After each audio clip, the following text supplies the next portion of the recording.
Hi everyone, welcome back. We've got a brand new story to share with you, so let's begin.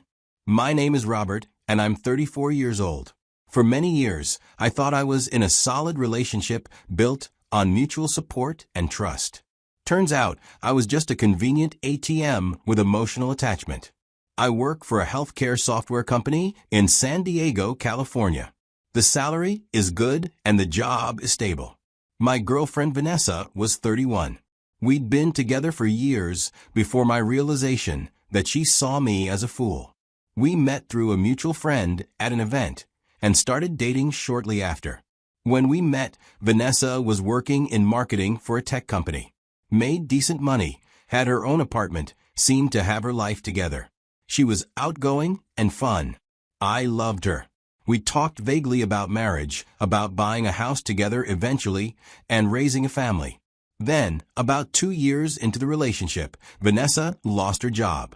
Company-wide layoffs, just budget cuts that eliminated her entire department. She was devastated, understandably. That job had been a big part of her identity. She started freelancing after that. Marketing consulting, social media management for small businesses, and content creation. Hustling for clients, piecing together income from multiple sources. It was unstable and stressful, and the money was inconsistent. I supported her through it. Emotionally first, listening when she vented about difficult clients, celebrating when she landed new contracts, and reassuring her that she'd find stability eventually. And financially, I started covering more of our shared expenses. Picked up her full rent a few times when her income was particularly low. Paid for her groceries more often than not. Covered dinners out, utilities, and little things that added up. I didn't mind at the time. Relationship is all about partnership. Sometimes one person needs more support, and you provide it because you trust they'd do the same for you. Then, about 4 months after her layoff, Vanessa asked me for a loan. She brought it up hesitantly. Said she was really behind on some bills. Her car needed repairs that would cost about $1,500. Rent was coming up, and she hadn't landed enough contracts that month to cover it. She was stressed and embarrassed to ask, but she needed help. She asked for $4,000. Said it would cover everything. The car, rent, some credit card bills she'd fallen behind on.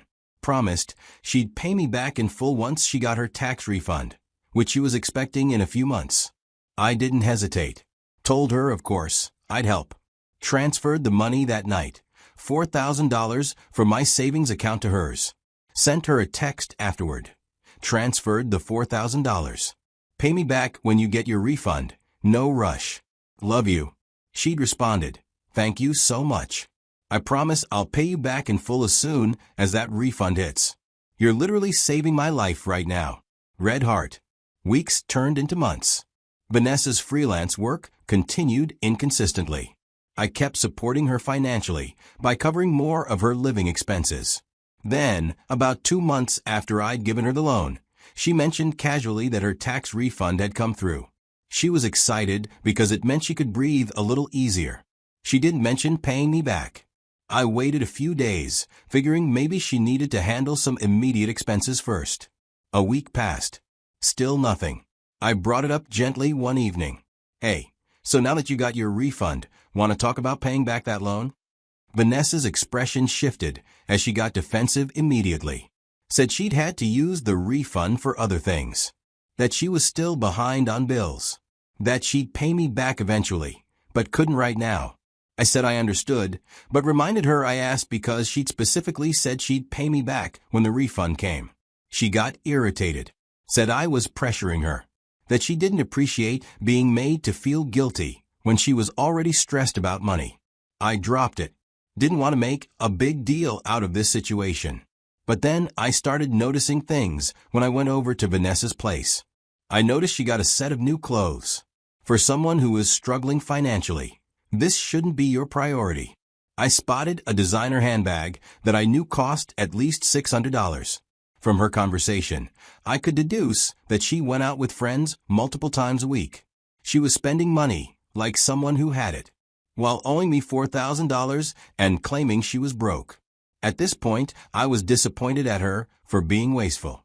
I tried bringing up repayment one more time about a month later. Again, she got defensive. Again, she accused me of being unsupportive and pressuring her during a difficult time. I let it go. It started to feel like I should accept I wasn't getting the money back. Then, about 6 months after the loan, I discovered Vanessa was cheating on me. I found out when she came over to my place, and we ordered food with her phone. So I mistakenly left the app when the phone was with me and opened a notification message that was up there. The message I saw at the top was clearly not platonic. When I opened it and checked through, there was no doubt what was going on here. There were plans to meet up, references to times they'd already been together, alongside photos and videos that were exchanged. I stood there reading through enough messages to understand the situation completely. They'd been seeing each other for at least 6 weeks, maybe longer. When Vanessa was getting ready to go home the next evening, I confronted her calmly, told her I'd seen the messages. She didn't deny it, but she got angry instead, like I was the one who'd done something wrong by looking at her computer. Said our relationship had been dead for months anyway, that she'd needed attention I wasn't giving her. I was heartbroken to hear this. I told her we were done, that she should pick up whatever property of hers is left in this house. She agreed coldly. As she was gathering her things, I brought up the money. Before you go, we need to talk about the $4,000 you owe me. Vanessa froze, turned to look at me with this calculating expression. I don't have it right now. I know, but we need a payment plan. When can you start paying me back? She set down the bag she'd been packing.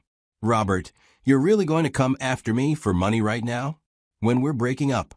I fired back at her. You borrowed $4,000 and promised to pay it back. The relationship ending doesn't erase that debt. Her expression hardened. I'll pay you when I can. Don't pressure me about it. I'm not pressuring you. I'm asking for a reasonable timeline.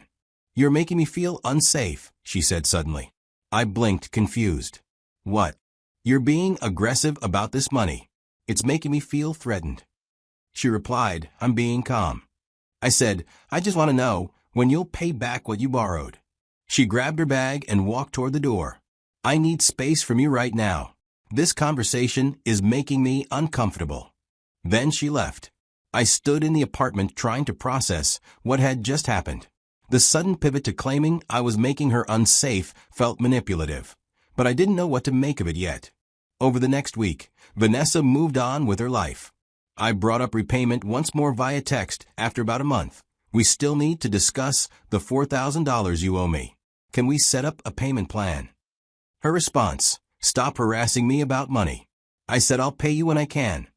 I told her that I wasn't harassing her. I'm asking for repayment of a documented loan. She responded with, you're pressuring me, and it needs to stop. I was getting frustrated, but tried to stay level-headed. This isn't harassment. This is me asking for repayment of money you legally owe me. No response. 2 days later, around 8 in the evening, I decided to go to her place. I just wanted to talk in person, figure out a reasonable payment plan. I wasn't angry, just wanted a resolution, because there is no way I am forfeiting such money for someone who cheated on me. I knocked on her front door, waited, knocked again. I could hear movement inside. Saw a light on in what I assumed was her room. Vanessa, I know you're home. I just want to talk about the money you owe me. Can you please come to the door? Nothing. I knocked once more. I'm not leaving until we have this conversation. You borrowed $4,000. You promised to pay it back. We need to figure this out. I saw movement in the window of her room. She was there, definitely hearing me, just refusing to come to the door.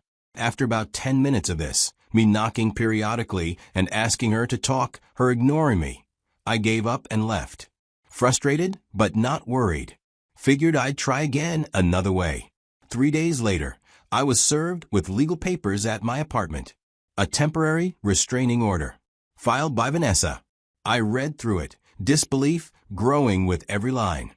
She claimed I'd been harassing her for weeks, showing up at her home uninvited, making threats about money, and making her feel unsafe. She'd included a written statement describing me as aggressive and threatening.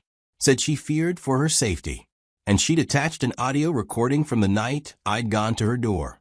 In the recording, you could hear me saying, "I'm not leaving until we have this conversation," in a way that, stripped of context, sounded vaguely threatening. But she edited it, cut out the parts where I'd been calm and reasonable, made it sound like I was there to intimidate her rather than just asking for repayment of a legitimate debt. The restraining order was temporary, valid until a court hearing in 3 weeks. During that time, I was legally required to stay away from her. No contact.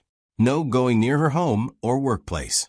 No texts, calls, emails, or social media contact.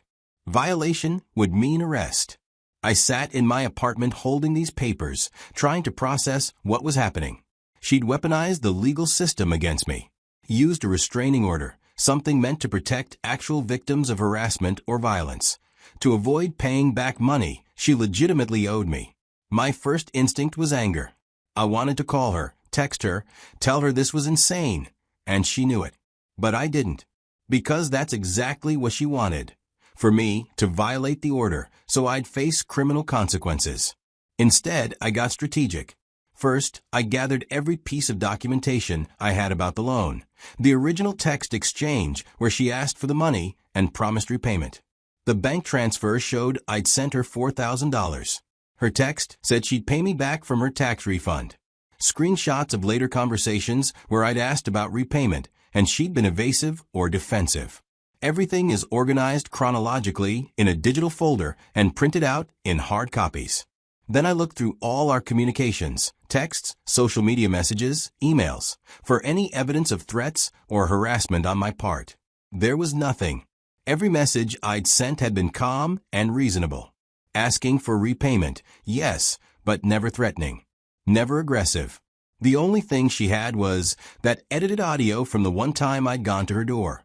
And even that, in full context, was just me asking to talk about the money she owed. Next, I hired an attorney. Found a civil litigation attorney who specializes in contract disputes and restraining order defense. Met with her that week. Showed her all my documentation. The attorney reviewed everything carefully. Then told me I had a strong case, but needed to be extremely careful. The restraining order, even though it's temporary and based on false claims, is legally binding, she explained. If you violate it in any way, even accidentally, you'll be arrested. That will hurt your credibility in the hearing. So what do? You follow it perfectly. No contact with her whatsoever. Block her on everything, so there's no chance of accidental communication. Let her think she's won. Meanwhile, we prepare for the hearing. I followed the attorney's advice exactly. I blocked Vanessa's number, email, and all social media. Made it impossible for me to contact her even if I wanted to. I didn't go anywhere near her home or workplace. Didn't ask mutual friends about her. Didn't post anything about the situation on social media. I disappeared from her life completely, just as the restraining order required. But I also filed something of my own. A small claims case for the $4,000 she owed me. California's small claims court allows you to sue for up to $10,000. My case was straightforward. She borrowed money, promised to repay it, and hadn't. I had written documentation of all of it. My attorney helped me file the paperwork. We included all the evidence, the texts, the bank transfer, everything. Vanessa would be served with notice of a lawsuit separately from the restraining order. Then I waited 3 weeks until the restraining order hearing. Let Vanessa think she'd successfully shut me up. The hearing finally arrived. We met at the county courthouse on a Tuesday morning. Vanessa was there with her own attorney, a woman who apparently did a lot of restraining order cases. I was there with my own attorney. The judge, an older woman, called the case and asked Vanessa to present her evidence for why the restraining order should remain in place. Vanessa's attorney went first. Claimed I'd been harassing Vanessa for money for months. That I'd shown up at her home uninvited and refused to leave. I'd made statements that made her fear for her safety. They played the edited audio recording of me at her door. The judge listened to it. Asked, "Is there any evidence of actual threats?" Her attorney fumbled slightly. "Your Honor, the defendant's behavior and tone constitute harassment. He showed up uninvited and refused to leave. That's threatening behavior. But were there explicit threats made? The judge asked once again. Vanessa's attorney responded. His insistence and refusal to leave created a threatening environment. The judge didn't look impressed, but let her continue. They showed text messages where I'd asked about repayment, taken out of context to make it look like I was obsessively contacting her about money. But they couldn't show any actual threats, because I'd never made any. Then it was our turn. My attorney stood and calmly presented our case. Your Honor, this restraining order is being used to avoid repayment of a legitimate debt. Mr. Robert loaned the respondent $4,000 with clear documentation of the loan agreement and her promise to repay. When he asked for repayment, she filed this false restraining order to silence him. My attorney showed the judge all our documentation: the original loan request and promise of repayment, the bank transfer, the full text conversation history showing all my requests for repayment was calm and reasonable. She also showed that I'd filed a small claims case for the debt, proving this was a financial dispute, not a harassment situation. The audio recording provided is edited and taken out of context. My attorney continued. Mr. Robert went to her residence once to request a conversation about repayment. He knocked on the door and asked to talk. When she didn't answer, he left. That's not harassment. That's a creditor seeking repayment. The judge reviewed all the materials carefully, asked to see the full text message history, which my attorney had printed out in its entirety. After several minutes, the judge addressed both parties, asking Vanessa if I ever threatened her with physical harm. Vanessa hesitated before saying, "He made me feel threatened." The judge reminded her that that was not what she asked, asking Vanessa again if I explicitly threatened to harm her physically. Vanessa responded with, "No." Vanessa claimed I kept asking for money, and I asked over 3 times in a week. She claimed that when I came to her place, I refused to leave. But since she couldn't establish that I tried to do anything forcefully at her place, the judge was unimpressed. She set down the papers and addressed both parties directly. This court is not the place to settle financial debts or personal arguments. Vanessa, you borrowed money from Mr. Robert with a documented promise to repay. He has every right to seek repayment through proper legal channels, which he has done by filing a small claims case. She looked at Vanessa sternly. Filing a restraining order to avoid paying a legitimate debt is an abuse of this court's protective measures. These orders exist to protect people from genuine threats, not to weaponize against creditors. The judge reviewed the documents once more, then delivered her ruling. The temporary restraining order is dissolved immediately. Mr. Robert is free to pursue his small claims case without restriction. Vanessa, you are fortunate I'm not imposing sanctions for filing a frivolous restraining order. I suggest you settle the debt you owe before the small claims hearing. She banged her gavel. We're adjourned. I felt relief wash over me. Vindication. Vanessa looked stunned. Her attorney gathered papers quickly, clearly wanting to leave. My attorney turned to me. Perfect outcome. Now we focus on the small claims case. I thanked her, watched as Vanessa and her attorney left the courtroom without making eye contact. 3 weeks later, we had the small claims hearing. We had a different judge, a middle-aged man. I presented my case, showed all the documentation again, the loan agreement via text, the bank transfer, Vanessa's written promise to repay from her tax refund, and evidence that she'd received the refund months ago. My attorney wasn't required for small claims. People usually represent themselves. But she'd coached me thoroughly on how to present. Vanessa represented herself. Her attorney apparently didn't handle small claims cases. Vanessa tried to make it emotional, said I was trying to control her financially, that the loan had been a gift, not a loan, that I was using the courts to harass her further. The judge cut her off. Do you have any written evidence that this was intended as a gift rather than a loan? No, she answered. Did you promise in writing to repay it? The judge adds. I said I would when I got my tax refund, but Vanessa struggled to let out. Then the judge fired. And did you receive your tax refund? Vanessa was quiet. Answer the question, please. Yes, she said. And how much did you pay Mr. Robert? The judge queried. Nothing, but I had other expenses. That's not relevant to whether you owe the debt, the judge said firmly. The evidence clearly shows you borrowed $4,000 with a written promise to repay. You acknowledged the debt multiple times. You received funds that you specifically said you would use for repayment and chose not to. He reviewed the documents once more, then delivered his judgment. I rule in favor of the plaintiff.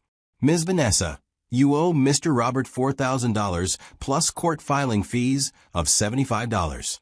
Total judgment, $4,075. He looked at Vanessa. You have 30 days to pay in full or arrange a payment plan with the plaintiff.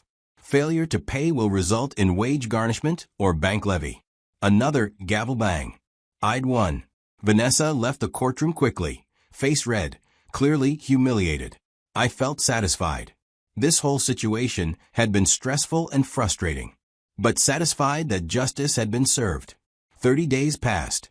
Vanessa didn't pay. Didn't contact me about a payment plan. Just ignored the judgment entirely. So I went back to my attorney. Asked what the next steps were for actually collecting the money. She explained the process. I could file for wage garnishment if Vanessa were employed, or a bank levy if she had funds in a bank account. Through some basic research, checking her social media, which was still public, I confirmed Vanessa had gotten a full-time marketing job at a mid-sized company. No longer freelancing, which meant she had regular wages that could be garnished.